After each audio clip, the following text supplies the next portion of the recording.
Hey guys, Scott here, and today I want to do a type of PSA video to anyone having discussions about Dead by Daylight. This is something that people do all the time, and every time I see people do it, I don't understand why they're doing it. I understand, but I think they're very misguided, and I want to explain why. So when discussing DBD and forums and videos and comments and things like that in my chat, people always compare DBD to other video games. And they'll do that for, matchmaking, balance, map design, all the stuff. And I think comparing Dead by Daylight to any other game is inherently a flawed, thesis to whatever you're trying to say, because it's like comparing, apples and oranges. It's like comparing apples and helicopters to me. They're like completely separate types of things, and the comparisons don't actually apply at all. And you'll commonly see people say this when they're talking about balancing for the top player base, or the actual matchmaking, how wins are determined, things like that. And I wanted to quickly go over how Dead by Daylight is so different and why it's so different, and why, because of that, comparing to any other games doesn't really make any sense, and people should stop doing that. This is new frontier type of game. Comparison to DB or to other games, it just doesn't do the game any justice at all. So let's go over I think there's three main points that separate DBD so much to the point of it being pointless to compare it to anything else.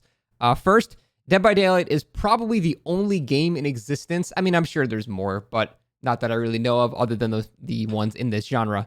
Dead by Daylight is one of the only games in existence where the team that wins and the team that loses, they rely on each other. For example, if a killer wins extremely fast and the survivors either play badly or are bad players, the killer can actually be denied a win. He'll just get a tie. Or on the flip side, if a killer is really bad and just face camps someone to death, the survivors might be denied a win. They'll just get a tie according to the pipping system, the emblem system, every metric they have for determining what a win is. That would be like a comparison in Counter-Strike, for example. If you're on Dust 2 and your entire team runs to the big middle doors, and you all line up for an op shot, and one guy just kills your entire team with a single op shot. Imagine if the game said, you killed them a bit too fast, so we're not going to count this one as a win. You know how stupid that would be? It's completely genre and game defining to have a system where the other team is reliant on the other team to win as much as they're reliant on themselves to win. So that already sets DBD apart in such a weird way, and it's an interesting topic to discuss on how to fix or balance that kind of thing. But again, that's a whole separate topic. And yeah, that's just how the game works. You're reliant on the other team to put up enough of a fight for you to even be considered a winner of that match, which I think is both interesting and a hugely flawed thing as well. Because, yeah, I mean, you can literally deny a killer from winning by everyone just killing themselves on their first hook. Imagine a system that's based off that. Oh, wait, we don't have to, because that's probably what MMR is going to be. They're probably just going to use their emblem system to determine what an actual win is, because they need to actually have a defined win condition for an MMR system to even function, and they're probably just going to use their emblem system, at which point you can actually not win the match if your players, or if your opponents are worse than you, or play worse than you. And that is a huge, deep flaw, and something that immediately separates this game from everything else. Additionally, on kind of that same topic, the second main point is that the asymmetrical nature of this game is vastly magnified compared to other games that people claim are asymmetrical. Like, I had someone try to tell me that Counter-Strike is an asymmetrical game because one side's attacking. Technically, you'd have different objectives, right? One side's attacking, one side's defending. I think people are too relaxed with the definition of asymmetrical nowadays, because you could basically make the argument that every game in existence is asymmetrical then. Dota's asymmetrical. You're using different characters with different abilities. I think asymmetrical should really be defined by the difference in the number of players on the team, because that is the really important part.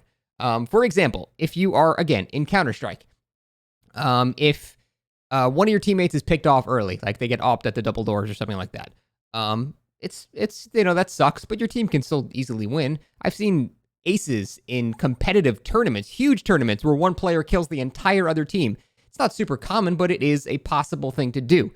In Dead by Daylight, if one of your teammates is picked off right at the beginning and there's still 5 gens up, you pretty much can't lose as killer. You'd have to actively try hard to lose a 3v1 as killer because the time efficiency is so drastically different in a game with mixed or mismatched team numbers like this that as soon as someone dies early in the match, it's over.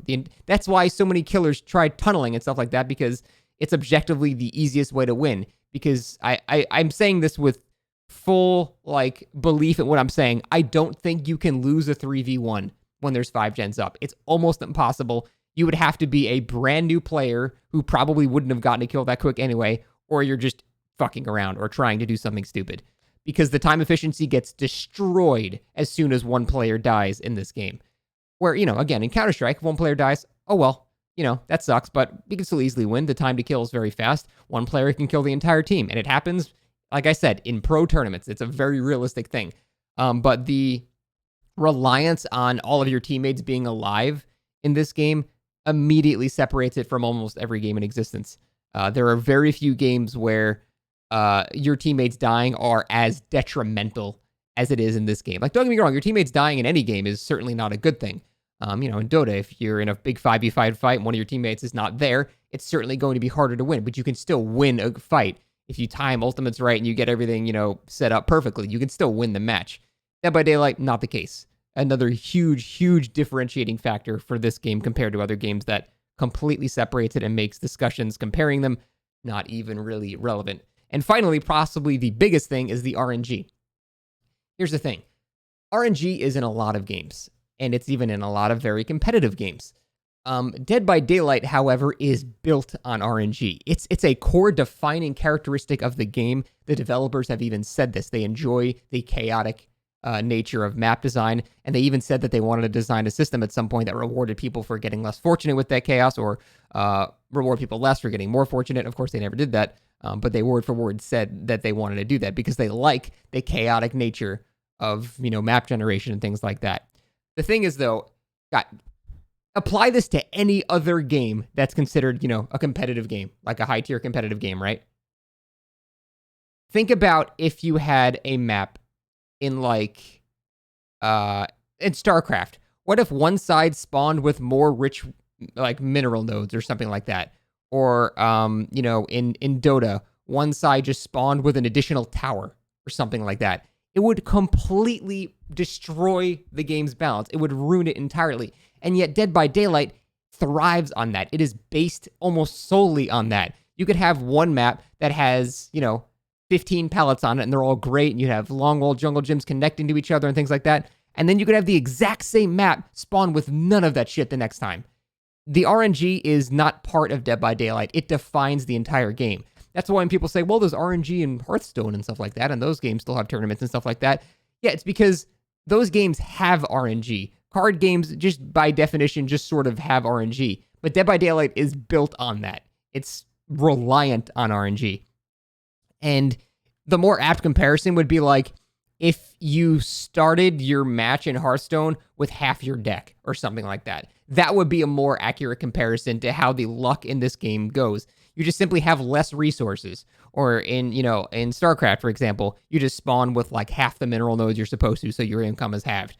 Like, that's actually what Dead by Daylight is like. And there's like no game like this. So whenever you make comparisons to games like that, that have, a competitive scene or like a high level scene and people balance for that stuff, who cares? You're comparing completely separate things. The end take for this video is there is almost nothing like this game, and everything that's like this game is just straight up a copy of this game, like Identity V or something like that. So Dead by Daylight is too unique to compare to anything else. You can't use experiences in other games to compare this. Typically, when you're comparing games, you compare games that are in the same genre, right? Even if you're making an accurate comparison, it's still like you don't ever hear people say, they balance for like the top players in Counter-Strike, so I think in Madden 2021 they should do the same thing. It's like such a weird comparison. You would compare it to other shooting games like Siege or something like that. Like, you don't ever hear people compare games in completely wildly separate genres. It's like comparing Final Fantasy to Counter-Strike. It's just such a weird comparison to me. But that's mainly it. I just want people to stop trying to compare this game to other games. It's way too unique. It has way too many factors that not only separate it, but completely other universe it to other games. And I think that is, when we're having discussions for this game, that is something we need to steer away from. Focus on the game itself, how this game works, how things work, in Dead by Daylight, not how they work in other games. And then we can go from there having discussions, because I think that's the only way to have an honest discussion about the game, is only talk about this game. And yeah, I think that is about it. Finally, let me leave you with a sick play where I dead hard, drop a flash, blind the killer. I have Iron Wool, save the guy, run away. Then I run around this corner. I use my Iron Wool again to hide in this corner. And then I get away here. And then I get away even further. Then I 360 him 77 times in a row. And then I equip a jetpack and escape. But we don't have to see the rest of that. All right, guys, that is it. Thank you very much for watching. Hope you enjoyed this video. And we'll see you next time. Okay, I did spin him there, though. Okay, and then I didn't die here. Bye.